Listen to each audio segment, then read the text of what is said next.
Asdiqa, salam alaikum, bonjour ou bonsoir les amis. J'espère que vous allez bien partout où vous vous trouvez. En tout cas, c'est ce que je vous souhaite et surtout pour le meilleur de toutes les situations. Bienvenue sur votre chaîne Bled Magharibia et merci de nous recevoir chez vous et parmi vous une nouvelle fois. Pour ma part, je suis content de vous retrouver avec cette 313e vidéo qui vient vers vous pour vous proposer, comme d'habitude, votre CQFD habituel, c'est-à-dire ce qui fait discussion entre nous à chacune de nos rencontres. Comme vous le savez désormais, ce CQFD de votre Bled Magharibia se consacre comme toujours et comme à son habitude à cette actualité nord-africaine et maghrébine pour venir vous la résumer très brièvement en quelques mots, si ce n'est en quelques petites phrases dénichées ici et là. Et justement, ce CQFD, le présent CQFD, se penche sur ce Maroc qui est à l'origine d'une colère en Espagne. Et cette fois-ci, contre l'Organisation des Nations Unies. Et d'un autre côté, la diplomatie travaille pour établir les lignes maritimes de passagers entre le Maroc et cette même Espagne. Et il est aussi question, dans cette séquence, de ce même Maroc qui est accusé cette fois-ci de financer une série télévisée, un film donc. Et ce film apparemment hérite ce régime algérien. En effet, c'est une chronique intitulée, entre guillemets, Alger confidentiel, tournée au Maroc et basée sur un livre au titre pas moins éloquent, Paix à leurs armes, et non pas à leurs âmes, mais Paix à leurs armes, d'un auteur allemand. Cette nouvelle série, qui a été diffusée sur Arte, une chaîne franco-allemande, a provoqué une vague de colère en Algérie, au point que les médias algériens, pratiquement tous, accusent ce Maroc de financer, entre guillemets, une œuvre subversive, destinée à déstabiliser le pays, cette Algérie donc, et pas moins que ça. Mais, chers amis, pour en revenir à cette Espagne, justement, l'Organisation des Nations Unies pour l'alimentation et l'agriculture, cette fameuse FAO, FAO, est dans la ligne de mire de certains groupes parlementaires. En cause, l'intégration par cette FAO, cette organisation de l'ONU pour l'alimentation et l'agriculture, dans sa dernière nomenclature sur les zones de pêche au niveau mondial des îles Canaries, dans les eaux placées sous souveraineté marocaine. Et dans une question écrite Vox, ce parti politique de droite, dure et forte, en Espagne, a questionné les actions entreprises par le gouvernement de Pedro Sánchez pour défendre cette, si on peut l'appeler ainsi, espagnolité de l'archipel, donc de ces îles Canaries.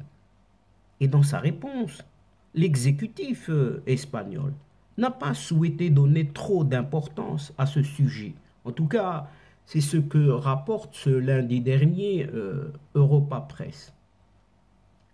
Et il est déclaré ni la dénomination, ni la délimitation des différentes divisions dans lesquelles les zones de pêche utilisées exclusivement à des fins statistiques par l'Organisation des Nations Unies pour l'alimentation et l'agriculture, cette fameuse FAO, n'ont absolument aucun effet sur la souveraineté des eaux auxquelles se réfère. C'est ce qu'a souligné ce gouvernement espagnol. Et cette réponse a irrité un certain Pablo Combronero du groupe mixte. Un groupe mixte qui n'est pas un parti, mais qui réunit des députés ne pouvant pas former un groupe, ou sans étiquette aussi, sans étiquette politique. Et ce groupe aussi qui a déposé une proposition exigeant même de présenter une protestation auprès de l'ONU. Mais ce parti politique de Vox et les autres parlementaires redoutent que la nomenclature de la FAO ne donne un prétexte au Maroc pour réclamer la récupération de ces îles Canaries. Contrairement à Ceuta et Melilla, puisque le président de cet archipel des îles Canaries assiste également aux réunions de haut niveau entre le Maroc et l'Espagne. Et pour rappel, oui, juste pour un petit rappel, le roi Mohamed VI avait reçu le 12 avril 2012 au Palais Royal de Casablanca l'ancien président des îles Canaries, Paulino Rivero Bote, qui effectuait alors une visite officielle au Maroc. Et d'un autre côté, alors que le président de l'organisme public, cette fois-ci, des ports en Espagne, donc de tous les ports en Espagne, depuis novembre, donc il est président depuis novembre dernier, un certain Alvaro Rodriguez da Pena, qui a donné une interview à Europa Sur, dans laquelle il est revenu sur les défis qui l'attendent à son nouveau poste. Cet ancien membre du conseil d'administration du port d'Algeciras, il sait très bien de quoi il s'agit par expérience. Il est devenu ce nouveau président des ports d'État espagnols, c'est-à-dire de tous les ports en Espagne. Eh bien, ce président a estimé qu'une solution concertée à la fermeture de la frontière avec le Maroc est urgente pour que l'impact sur les compagnies maritimes ne devienne irréversible. Ce Rodriguez da Pena a également assuré que des efforts diplomatiques sont déployés pour relancer les lignes maritimes et les récupérer cette année, idéalement, avant qu'une partie de l'activité ne devienne irrécupérable, alors que d'autres routes maritimes se sont imposées vers le Maroc, comme celle de Sète ou de Marseille, à partir de la France, pour ne pas citer celle qui vient d'Italie, de Gênes par exemple. Nous souffrons, dit-il, nous souffrons depuis 2 ans de la décision unilatérale du Maroc de supprimer l'opération traversée du détroit, cette fameuse Marhaba au Maroc, et les liaisons maritimes régulières.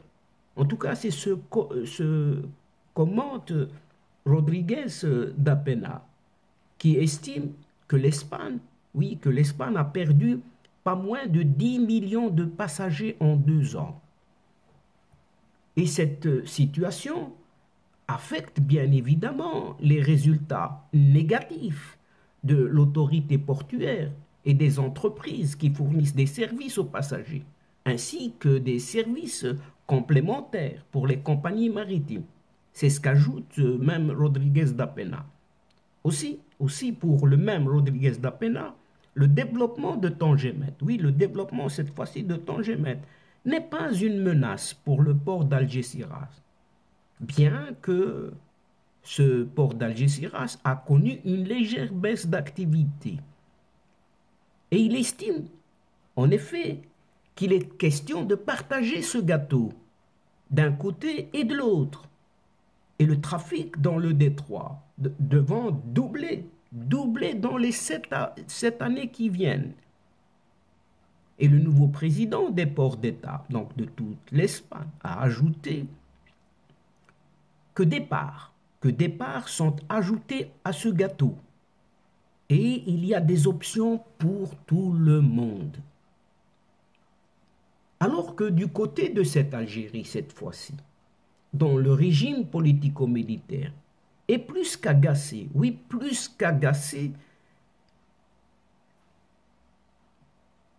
puisque la semaine dernière, une chaîne franco-allemande de service public et à vocation européenne, pour ne pas la citer, Arte, a dévoilé un certain Alger confidentiel, entre guillemets, sa mini-série, une série composée de 4 épisodes. Et cette mini-série raconte l'histoire d'un attaché d'ambassade allemand et une juge d'instruction algérienne qui enquête sur le kidnapping d'un vendeur d'armes allemand à Alger dans les années 90. Oui, ces fameuses années 90. Et en replay sur Arte TV, arte.tv, jusqu'au 18 mars 2022. Donc, on peut voir cette série jusqu'au 18 mars 2022 et qui a été diffusée sur Arte ce jeudi 17 février dernier. La série, une adaptation du livre très documenté, Paix à leurs armes, et non pas Paix à leurs âmes. Paix à leurs armes de l'auteur allemand, un certain Oliver Bottini, et qui a provoqué une vague de colère en cette Algérie. L'agence algérienne de presse, toujours et encore cette APS bien évidemment, lui a même dédié 2 longues dépêches pour tirer à boulet rouge sur les médias français et dénoncer une tentative pour déstabiliser le pays. Intitulé, donc ces dépêches, quand la stabilité de l'Algérie dérange les médias du service public français. La première critique le poids de la haine de l'Algérie, de son peuple et de ses institutions légitimes. On essaie en quoi, en tout cas. Et qui serait encore fort dans l'audiovisuel public français, paraît-il. Et cette fiction, pour en revenir à cette fiction, qui en fait n'en est pas une, produite par la chaîne franco-allemande Arte, sur la décennie noire des années 90, et qui a pour objectif de remettre au goût du jour cette thèse du qui tue qui. Oui, qui tue qui, confirme encore une fois que ces médias ne désespèrent pas du retour d'un invraisemblable chaos en cette Algérie. En tout cas, c'est ce qu'elle fustige. Et comme on pouvait s'y attendre dans ces cas-là, bien sûr, cette série, cette mini-série, est qualifiée de subversive par cette Algérie. Et qui plus est, serait financée encore par ce Maroc, bien évidemment. Aussi dans cette foulée, accusant la France et ses médias de dérouler le tapis rouge. Vous savez à qui? Non pas au Maroc, au fils cette fois-ci, au fils, ce Front islamique du salut, qui est dissous. Et cet APS rappelle l'accueil à bras ouverts par la France du mouvement terroriste, oui, pas moins que ça, Rachad par exemple. Il paraît que Rachad est héritier de ce fils justement. Visiblement, l'audiovisuel du service public français, qui soutient une organisation terroriste en Algérie, n'est pas sur la même longueur d'onde que la France officielle, engagée dans une guerre contre le terrorisme islamiste dans le Sahel, poursuit-elle. Oui, le terrorisme qui est soutenu par une Algérie dans le Sahel n'est pas le même que celui qui est soutenu par la France, paraît-il, entre nous.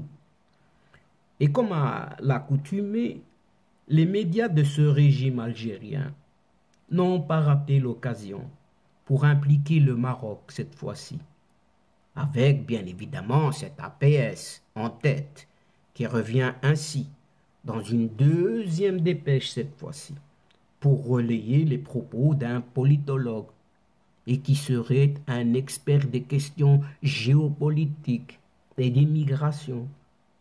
Et cette fois-ci, interview accordée à plusieurs reprises à cette chaîne 3 de la radio nationale algérienne.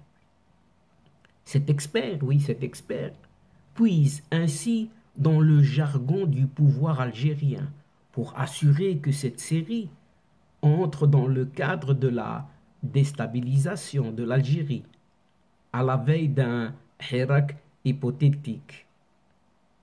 Ce Hirak, qui fête son anniversaire en principe aujourd'hui, serait bien préparé sur les réseaux sociaux par le biais de certaines adresses IP installées, vous savez où? Eh bien, au Maroc, dans l'entité sioniste, oui, et à Paris aussi. Tout en rappelant également qu'Arte, cette chaîne franco-allemande, a produit plusieurs films et documentaires propagandistes, à l'exemple de 12 documentaires du sinistre, les propos de cet APS, du sinistre BHL. BHL, s'agissant bien évidemment de ce Bernard-Henri Lévy, destiné à la déstabilisation du monde, oui, du monde, ajoutant que non seulement du monde, mais du monde arabe et du Maghreb. Et cet expert poursuit, va encore plus loin, en ajoutant que cette Algérie confidentielle, donc cette mini-série, aurait été adaptée, vous savez par qui? Eh bien par le clan des Azoulaï au Maroc, et tournée dans ce pays, donc au Maroc même. Et le roi a mis, paraît-il, la main à sa poche pour financer une série qui est un canular relatant des événements faux. Donc les années 90 pour cet APS et pour cet expert n'ont jamais existé. Donc ce sont pour lui des événements qui sonnent faux, n'ayant rien à voir avec la réalité. C'est ce qu'il enchaîne avant d'accuser le metteur en scène de cette série d'être un petit producteur inconnu, proche des milieux sionistes, ayant des accointances avec le Mrzen et passant son temps à dénigrer son Algérie. Chers amis, à rappeler que ce n'est pas la première fois que cette Algérie monte au créneau pour critiquer une œuvre d'art ou une série. Non, non. En décembre 2020 déjà, des médias algériens avaient critiqué un certain Redemption Day,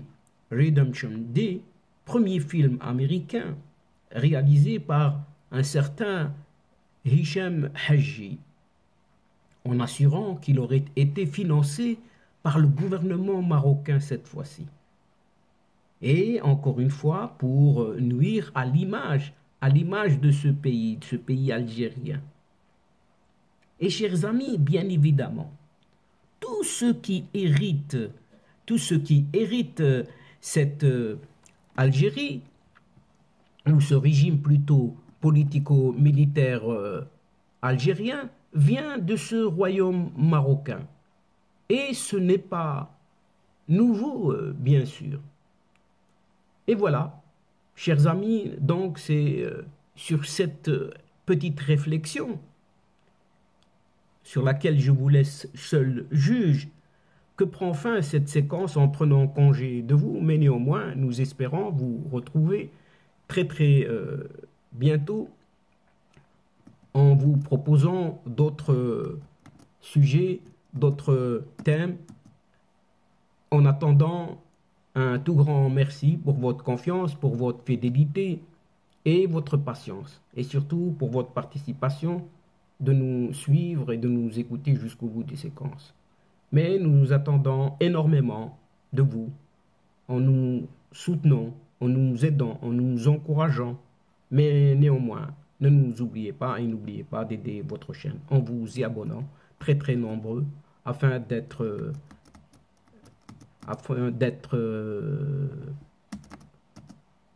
informés rapidement et ce en toute primeur bien sûr. N'hésitez surtout pas de partager autour de vous les séquences vidéo de votre chaîne. Pour ma part, il ne me reste plus qu'à vous dire au revoir les amis. La asdiqa, salam alaikum wa rahmatullah wa barakatuh. À la prochaine fois et à bientôt. إلى اللقاء في حصة أخرى إن شاء الله مع السلامة.